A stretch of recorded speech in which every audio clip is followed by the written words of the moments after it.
अस्सलामु अलैकुम। अभी कई मुकर्ररीन आपसे खिताब करके गए। ये आज का ये प्रोग्राम वाइजुल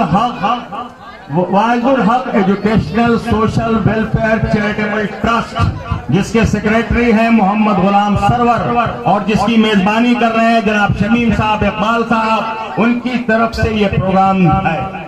और आज के प्रोग्राम का डॉक्टर साजिद साहब आ रहे हैं, उनका वेलकम है और आपका इस्तकबाल।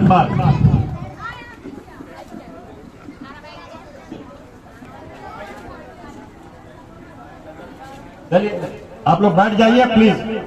संजीदगी खान की अस्सलाम वालेकुम। उर्दू पे गुफ्तगू करने वाले लोग, उर्दू पे बातचीत करने वाले लोग, उर्दू को मुहज़्ज़ब करने वाले लोग, सबसे पहले उनको ये समझ में आना चाहिए कि उर्दू संजीदगी की जबान है, उर्दू तहजीब की जबान है, उर्दू अदब की जबान है। अगर अदब नहीं, अगर शऊर नहीं, अगर तहजीब नहीं, तो ये उर्दू का स्टेज खाली। प्रोग्राम हो रहा है, प्रोग्राम के दोनों नाज़िम जो निज़ामत कर रहे हैं वो गायब हो गए। प्रोग्राम के दौरान गायब हो गए। प्रोग्राम इस तरह से नहीं होता है। क्या मुझे सदर मजलिस के होने की सजा मिली यहाँ पर? हमें नहीं भूख लगी थी क्या? हम नहीं जा सकते थे क्या वहां? आपको महफिल सजाना था, आपको प्रोग्राम करना था, आपको उर्दू की तलकीन करना था, आपको उर्दू की गुफ्तगू करना था, आपको बच्चों को जगाना था, आपको बच्चों को जगाना था, आपके वालों को जगाना था। यहाँ से कुर्सियां उठा के आप लेके जा रहे हैं, खाना खिला रहे हैं, महफिल को तरह बरम कर रहे हैं और कहते हैं उर्दू का फरोग कर रहे हैं, त्याग भी कर रहे हैं, बदतमीजी कर रहे हैं। सदर मजलिस बैठा हुआ। और अगर इस तरह का प्रोग्राम हुआ तो तैयब असगर दोबारा स्टेज पर नहीं आ सकता। इसलिए कि मैं आपकी आवाज हूं, मैं जो कुछ बोलता हूं दिल से बोलता हूं। मैं अपने नौजवानों को आगे देखना चाहता हूं, मैं अपने बच्चों को आगे देखना चाहता हूं, मैं उसे उर्दू की गुलदस्ता से सजाना चाहता हूं, उर्दू जबान पर बात करता हुआ देखना चाहता हूं। जहां हमारे बच्चे हिंदी बोले, जहां हमारे बच्चे इंग्लिश बोले, वही हमारी बच्चियां बेहतरीन उर्दू में गुफ्तगू करें। अभी तबस्सुम साहिबा आपके सामने गुफ्तगू कर रही थी, अच्छी जबान इस्तेमाल कर रही थी, इसलिए कि तालीम याफ्ता खातून थी। लेकिन उर्दू अदब का नाम है, उर्दू तहजीब का नाम है, उर्दू शऊर का नाम है, उर्दू मोहब्बत का नाम है, उर्दू कैसे बैठना है महफिल में उसका नाम है। और अगर ये नहीं है तो ये प्रेगर उर्दू कॉन्फ्रेंस नहीं है, एक तमाशा है। मैं सवाल पूछना मैं चाहता हूँ दोनों प्रोग्राम की निजामत करने वाले से, आप खाना खाने कैसे चले गए, आपने कुर्सियां कैसे उठाई महफिल में? मैं ये सवाल पूछना चाहता हूँ। आइंदा से अगर इस तरह का प्रोग्राम होगा तो तैयब असगर को बुलाने की जरूरत नहीं। तैयब असगर किसी के स्टेज का मोहताज नहीं। मैं आपके लिए आया था, आपको जगाने के लिए आया था। मैं कहते सारे लोग जल्दीबाजी में टॉपिक है वाइजुल हक एजुकेशनल सोशल वेलफेयर ट्रस्ट का और उसके ताल्लुक से प्रोग्राम उर्दू में गुफ्तगू करना है। कोई सियासी गुफ्तगू कर रहा है, कोई मजहबी गुफ्तगू कर रहा है, कोई सारिश की गुफ्तगू कर रहा है। आपको इस टॉपिक पे बुलाया गया था, आपको उस गुफ्तगू पे अपनी तकरीर करनी चाहिए थी। तमाशा मजलिस को बनाने की जरूरत नहीं है। ऐ नौजवानों, अगर तुम्हारे अंदर शऊर नहीं जागा तो जिस तरह के काले बादल लहरा रहे हैं, आसमानों की तरफ नजर उठाओ और जमीन की तरफ जो गर्दिश चल रही है उसकी तरफ नजर उठाओ। अगली नस्ल तुम्हारी तबाह हो जाएगी, बर्बाद हो जाएगी, गजनी हो जाएगी, शराबी हो जाएगी, पियक्कड़ हो जाएगी, बदतमीज हो जाएगी, बदतहजीब हो जाएगी। लिहाजा प्रोग्राम ऑर्गेनाइज करने वाले को ये चाहिए कि जो सिलसिला तरतीब दे दिया गया उस सिलसिले में किसी किस्म की कोई तब्दीली नहीं होनी चाहिए। इलाही दे मुझे तर्ज़े तकल्लुम, इलाही दे मुझे तर्ज़े तकल्लुम, मेरी आवाज को तू जिंदगी दे, मुझे अफ़कार साले भी अता कर, मेरी तहरीर को तू ताबिंदगी दे, मेरी तहरीर को तू ताबिंदगी दे। बड़ी मुश्किल से रात का शमीम साहब सुन लीजिए, हर चीज को जो हम लोग हल्केपन में लेते हैं ना, हल्के ही हो जाएंगे। आप मुझे हल्का कर लीजिए, मैं आपको हल्का करूं, वरन सरवर को हल्का करूं, ये उनको हल्का करे। स्टेज हल्का होगा, हम हल्के होंगे तो ये बच्चे हल्के हो जाएंगे, हमारे मुस्तकबिल के बच्चों के पास कोई रास्ता बचेगा नहीं। इसलिए कि हम तहजीब के लंबरदार हैं, हम एक अच्छे शौर से, हम बाशऊर लोग हैं, और अगर बाशऊर लोगों को भी ये तकलीफ नहीं कि महफिल में कुर्सी नहीं उठाई जा सकती है, और प्रोग्राम में दोनों जो निजामत संभाल रहे हैं, दोनों छोड़ के चले गए तो किसके ऊपर प्रोग्राम छोड़ के गए?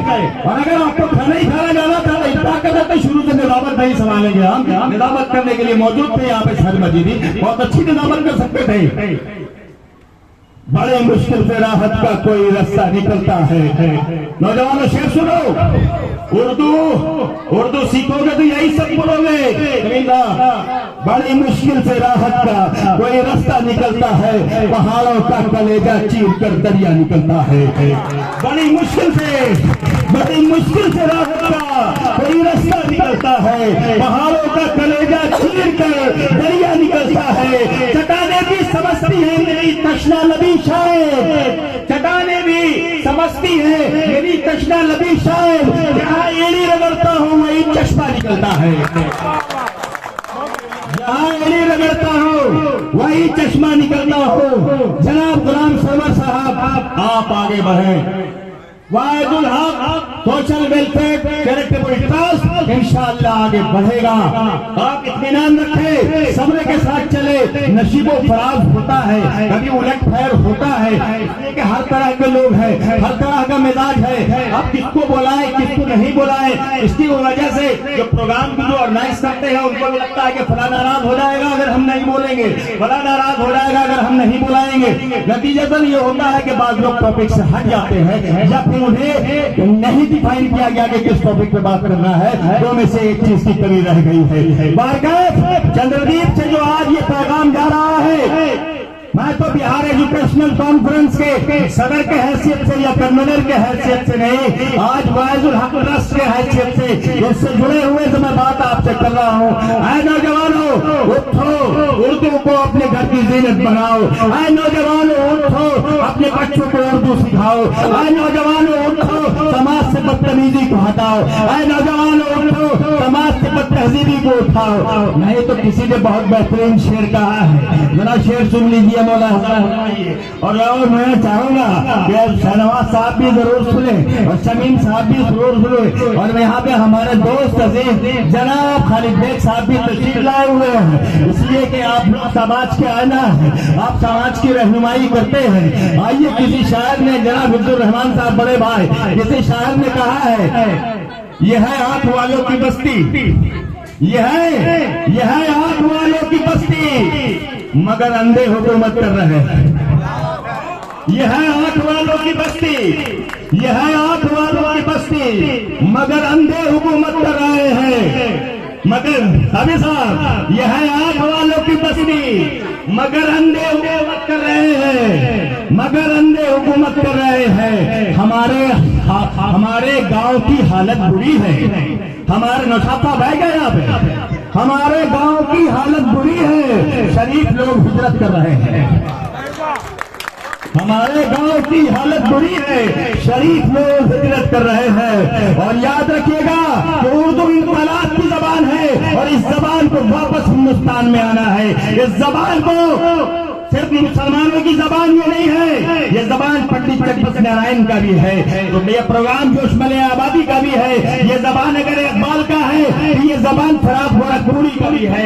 ये जबान हिंदू और मुसलमानों के इत्तेहाद के बाहमी रिश्ते की जबान है, इसलिए मोहब्बत की जबान है, फिरकापरस्ती के खिलाफ ये जबान है। इस जबान को बढ़ाना होगा। मैं प्रोफेसर अतीमुर रहमान साहब को भी आज खास तौर से जो मदद किया हूँ, इसलिए मुफक्किर कौन है, एक प्रोफेसर है बॉटनी के साइंस के, उसके बावजूद भी उर्दू की गुफ्तगू कर रहे हैं। मैं भी अंग्रेजी का टीचर हूँ, मैं ऑलरेडी इंग्लिश का सेंटर चलाता हूँ और दो बच्चे इंग्लिश पढ़ना चाहते हैं, वो आराम में हमारे साथ इंग्लिश पढ़ सकते हैं, लेकिन मैं उर्दू पे गुफ्तगू कर रहा हूँ इसलिए कि इस जबान से मोहब्बत है। और याद रखिए, जब आपसे सवाल पूछा जाएगा कि आपकी मादरी जबान क्या है, तो आप कहेंगे उर्दू, लेकिन कहेंगे बेटा उर्दू में लिखो तो आता नहीं, यानी कि तुमको माँ से तो मोहब्बत है, तुमको माँ से तो मोहब्बत है, माँ की जबान से मोहब्बत नहीं है। अरे बदतमीजों, माँ की जबान से मोहब्बत नहीं होगा